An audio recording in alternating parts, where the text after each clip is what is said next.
Hello, everyone. Thanks for logging on to CBSColorado.com. Time now for a few extra minutes with Mark Schlereth, Super Bowl champion, radio analyst, TV analyst. You kind of do a little bit of everything, Sting. A little bit of everything, Yeah. yes. That's what you got to do nowadays. Amen. Yes. You look at the Broncos season as a whole. We talked a little bit of this on Monday Live, though, but and you made your assessment of the season. Looking ahead, what's the biggest kind of change you're looking to see or leap for next season? Yeah, I think there's a couple things for me. I think, you know, it's great that we developed a quarterback, and Bo Nix is big time, but you got to take some of that pressure off of your quarterback. And I think the great teams, when you look at the really good teams, they have balance on the offensive side of the ball. And, you know, when it comes to running the football, a lot of people will look at yards per carry. They'll look at all those things. My definition is kind of different. I want you to be able to run the ball when everybody in the stadium and the defense knows you're going to run the ball, and you say, we don't care, we're still going to run it down your throats. And to be a great red zone team, you've got to be able to do that. So, you know, you'll hear this all the time with coordinators. They think, hey, man, they had 8-man box. We're not going to bang our heads against the wall.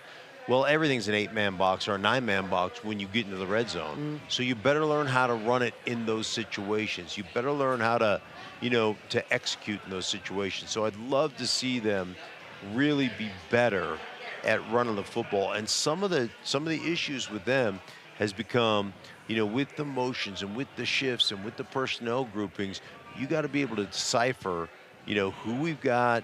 If the mic changes, hey, man, all of a sudden we got a safety that pushes into the box. Are we going to push out to that guy? Do we turn him over to the slot receiver, you know, or the wide receiver on that side? Do we short motion in? How do we get these guys blocked? And you'll see that sometimes with the Broncos. They'll make some mistakes in their designation of who they've got to go to. And that stuff needs to get cleaned up. I mean, you know, when you're doing that in the playoffs, it's just not acceptable. Yeah. And so that needs to be a lot better. When you look at the other side of the ball, hard to pick problems with the defense. And Vance Joseph, kind of a head scratcher that he wasn't one of the 10 new head coaches. Good for Denver. Were you a little surprised, though, that VJ didn't end up getting a gig? Yeah, I was. And you know, I know how much he was loved or beloved in Arizona. Yeah. So I thought that might be an opportunity. But then you start looking at what, you know, I mean, is it Brissett? Are they going to go back to Murray? Are they going to change? Are they going to draft? So I understand going, and they had just come off of the Jonathan Gannon era. So, you know, you go from D coordinator to D coordinator. Maybe that doesn't make sense. I think the other thing for Vance is, as a defensive coach, you got to look at, okay, what's the best situation? And the best situation, honestly, with the teams that were available, is to stay right here in Denver. Yeah. You've got a stellar defense. All three levels are just filled with all-pro superstars.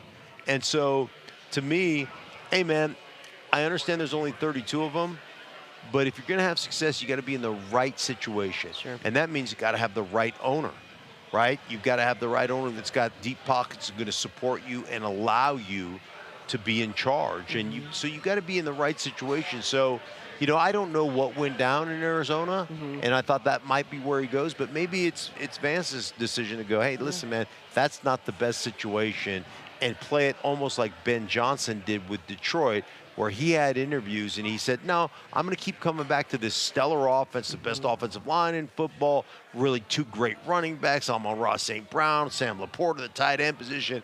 Like, I know we're going to be dynamic on the offensive side of the ball, so I'm just going to keep biding my time because I can come back to this offense and be really successful until the right opportunity presents itself. And as a D coordinator, let's face it, this is an offensive league. As a D coordinator, if you don't get it right the second time around, you're probably not going to get another opportunity. Yeah. And so I think all those things kind of probably played into Vance's decision. Yeah, absolutely. Well, he has earned the right to be patient, most certainly. I think the one interesting position group in the defense is kind of linebacker. And Singleton and Sternad are both free agents. Justin Sternad has said he wants to be a starter. He's earned that. And then you got the Drake Greenlock conundrum. I mean, what do you do if you're the GM if you can only keep two of these guys? Yeah, I think that you know, you look at Sternad, and I think he's just a really dynamic young player, and I think he's a very valuable player. Singleton has been one of those guys, and I said it when they signed him originally. You know, he signed him as a backup player and a special teams player, and everywhere that guy has gone, that's what they try to make him. Yeah. And he just keeps showing up and winning jobs, and he's a great player. I know he's also Vance's right-hand man when it comes to calling the defense and making sure that everybody's lined up. But, you know, I mean, he's played for a long time. I think the other thing that's interesting is Greenlaw. Like, Greenlaw, I know, is a really good player, but his health and his inability to stay healthy here since he tore that Achilles in the Super Bowl with San Francisco, and he's had, you know, a lot of soft tissue, a lot of injuries from that regard. Can he put together a season where he stays healthy, remains healthy, and is you know, that dynamic player we know he can be?